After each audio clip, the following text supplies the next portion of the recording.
welcome back to tonight's whiteboard. It's time for another round of Mkhwanazi Cinematic Universe.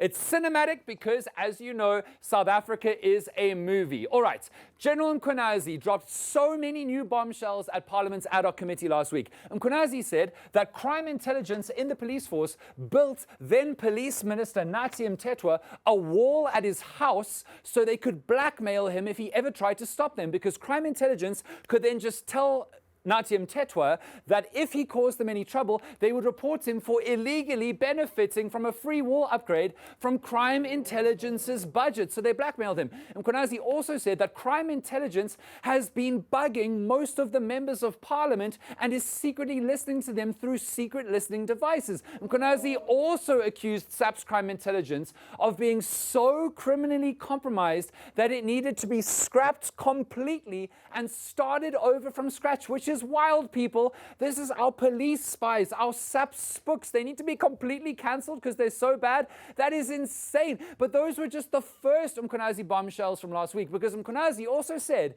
that he once had a meeting with then President Jacob Zuma in person and told Zuma about how Nathi Mthethwa had told Mkhwanazi to drop investigations into then top cop and now convicted criminal Richard Mdluli, right? Mkhwanazi said that Mthethwa's intervention was the worst example of political interference Mkhwanazi had ever personally experienced. Mkhwanazi said that he told Zuma about all of this and Zuma did nothing about it.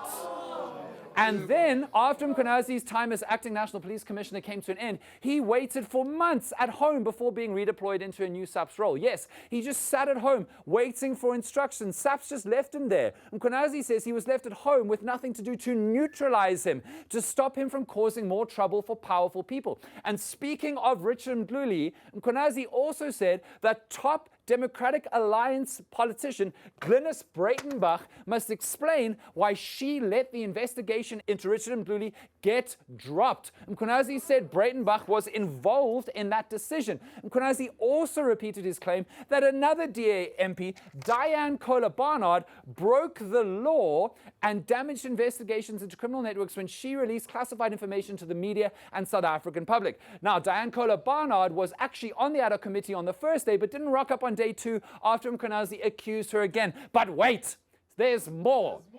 I need to swallow quick. 1 second. Okay. One ad hoc committee member told Mkhwanazi that former police minister Cele and his hat said that Mkhwanazi was a good cop, to which Mkhwanazi said back that he would arrest Cele if there was evidence of Cele committing crimes. And then Mkhwanazi discussed evidence that Cele shared bank account details with alleged Big Five drug cartel crime kingpin Vusi Musi Kat Matlala. Apparently, Cele sent Matlala details of a bank account, and later Matlala sent Cele proof of payment that Matlala had paid money into that bank account. Why was the once police minister exchanging banking details with an alleged criminal kingpin? And remember, just a few months ago, Cele insisted that he didn't know who Kat Matlala was, which is funny, because Kat Matlala's confiscated phones have records of Cele texting and calling Matlala over 100 times. And Cele has stayed in Matlala's penthouse hotel suite in Pretoria for free. You know, something you do when you don't know somebody.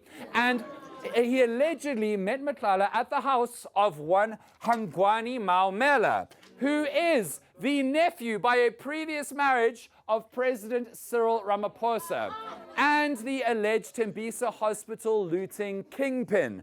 You understand the cupcake, ne? Okay. More on Maumela in a second. Mkhwanazi also told the ad hoc committee that the KZN July riots partly spun out of control in 2021 because the military didn't have any diesel to drive their vehicles, and that top ANC leaders had lied about Mkhwanazi and about the riots. Mkhwanazi also said some journalists were compromised by handlers, and the Parliamentary Committee on Policing had failed Mkhwanazi when he brought his concerns to them earlier this year before his famous July press conference, and that SAPS is compromised by politics. Okay, that's what Mkhwanazi said at the ad hoc committee. But what about the raids? We need the second side of the board, people. And we need some of these faces to come with us. All right, let's do the raids. Okay. Last Thursday, the raids began. And not just any raids. The police raided none other than Deputy National Police Commissioner Shadrack Sibiya, the man accused of working with Police Minister Senzo Mkhwanazi to protect criminal networks. The man who took away those 121 case dockets from the PKTT, the Political Killings Task Team in KZN.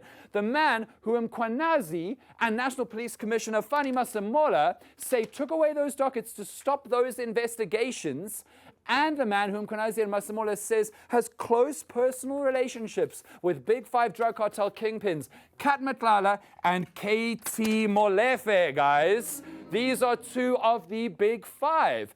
So Shadrack Sibiya is accused of going through those 121 dockets to see what evidence the KZN Provincial Killings Task Team has on Kat Matlala and KT Molefe and others. It's all of them together, allegedly. Police confiscated Sibiya's electronic communications devices, which all these guys are calling gadgets for some reason, a word which was last big in the 80s. Anyway, Sibiya says that he is innocent and Masemola betrayed him for some reason, and that the police at Sibiya's house are all from KZN, and it's sad, he says, because the KZN police can just do whatever they want. But Sibiya was not the only person raided, because at the same time last Thursday, we were learning about the raid on Sibiya. Police Minister Senzo Mkhwanazi's Chief of Staff, Cedric Nkabinde, held a press conference where he said that the night before, cops had raided his flat looking for his gadgets, electronic devices, had assaulted his brother, and had gone looking for Nkabinde, who was not home. Nkabinde claims that the raiding cops told his brother that they were sent to raid him by National Police Commissioner Fani Masemola.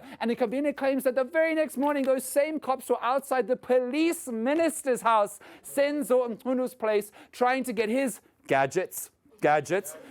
Nkabinde said they couldn't get entry into Mkhwanazi's house. This is genuinely crazy. It couldn't get crazier. The cops are searching and seizing the top cops' gadgets, people. It doesn't get higher in substance than the police minister. And the police minister and Deputy National Police Commissioner being raided on instructions from the National Police Commissioner. This is a police civil war, the likes of which we have never seen in this country. But that's not all, because last Thursday, look after those. Last Thursday, there was another raid, this time on the Santon home of, again, Ramaphosa's nephew from a previous marriage, Hangwani Maumela, right? This guy is accused of leading the biggest syndicate that robbed Tembisa Hospital. The SIU, the Special Investigations Unit, reckons that Maumela's syndicate stole nearly 1 billion rand from that hospital. And on Thursday, cops seized art, luxury goods, and all those beautiful Lamborghinis, those cars from Maumela's house, including those 3 Lambos that are all worth tens of millions of rands, all in the same blue color. The asset forfeiture unit had already taken possession of luxury homes, luxury cars, and a party boat from the Maumela syndicate. All of this was allegedly paid for with money meant for a hospital. And then, unbelievably, South African internet sleuths discovered a video of President Ramaphosa walking outside of Maumela's mansion and bumping into South African radio legend Thibaut Touch for some reason. Literally, Ariana, what are you doing here? And then on Friday, star journalist Jeff Wicks broke the story that Maumela had tried to go after another health tender a few years ago that was worth over R1 billion itself, and he didn't get it. But do you know who intervened to try and help him? Brown Mkhwanazi, the ANC fixer who Kat Matlala's phone records show is connected to Kat Matlala and Senzo Mkhwanazi, the police minister, and more. And now he's connected to, who's this? Cyril Ramaphosa. Who's this about the president? Lol. Okay, Mkhwanazi facilitated Kat Matlala paying expenses related to ANC events, especially events involving Mkhwanazi. And KT Molefe, by the way, also last week got bail.